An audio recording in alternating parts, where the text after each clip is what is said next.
Hey, Mickey Smith Jr. here, reminding you that the way that you teach is an instrument, and that instrument makes a sound.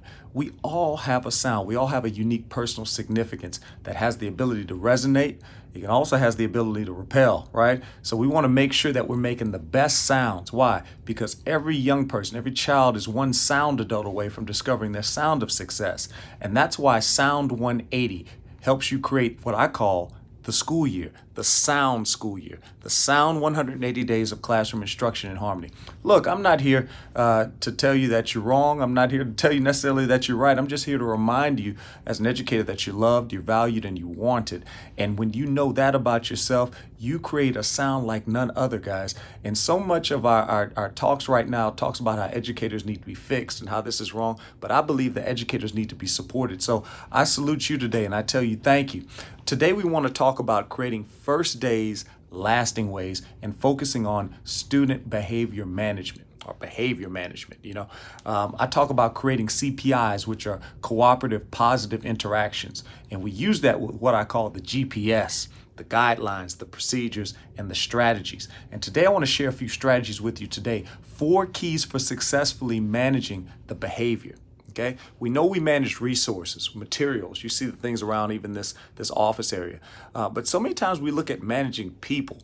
And I don't want you to focus on the behavior problems. I want you to focus on the problem behaviors. I want you to focus on managing the behavior. So if we talk about the 4 key components, the first thing you got to do when you're trying to manage behavior is you got to let folks know where you're at. You have to know what you want and what you don't want. And so many folks that I speak with, they have no solid, definitive idea of what they want. I think about that movie called The Notebook, right? My wife and I watch it sometime, and there's that one part where the rain's coming down, and they're at that real high point in the movie where she's got to make a decision. Is she trying to be with my boy? She's trying to be with the man? She trying, which one are you trying to be with? The old boy, you trying to be with me? That's what my guy is saying. And he literally says, "What do you want?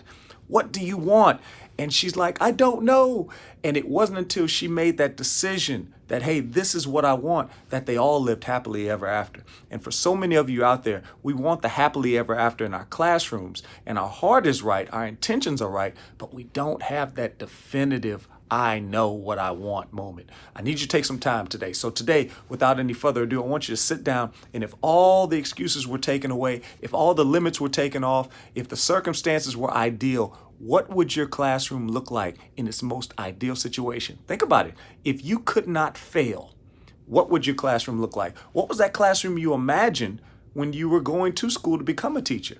See, sometimes we've been in the field so much, we've kind of become disillusioned and jaded and disenchanted, but I want you to get that love back. I want you to teach uplifted again, and it starts with dreaming. I need you guys to get the vision. Get the vision. And when you write the vision down and you make it plain, you'll be amazed at how the kids will run with it. So I need you. They're looking for somebody sound, y'all. They're looking for somebody they can believe in. Our children need a champion, and you need to be that hero. You need to be that champion for them. So first off, know what you want and know what you don't want. Number 2, you got to show and tell what you want. Now watch. To me, that's the easiest one.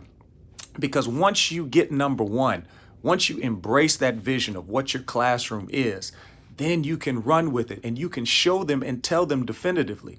Number 3, I'm gonna give y'all some examples in just a moment. Number 3, when you get what you want, watch, this is big. This has nothing to do with the students. What I'm about to say is not praising the students, but listen carefully.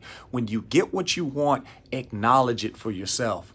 Because so many times we don't take the time to acknowledge it. We don't take the time. And I want you to consider this. Teaching is an arduous journey, but it's also a hero's journey. But that means there's going to be some peaks and some valleys. So when you go through the valleys, you've got to have some moments where you say, hey, wait a minute. I am a quality teacher. I remember I got this victory here. That's why we keep trophies. That's what the whole point of trophies are, right? When you win the race, they give you the trophy. So when you're an old man, you can look back and say, hey, this is what I did back in the day. We won that state championship. And you need some trophies. Do yourself a favor and take a moment to acknowledge your wins. And then finally, number 4, when you get something you don't want, I need you to act quickly.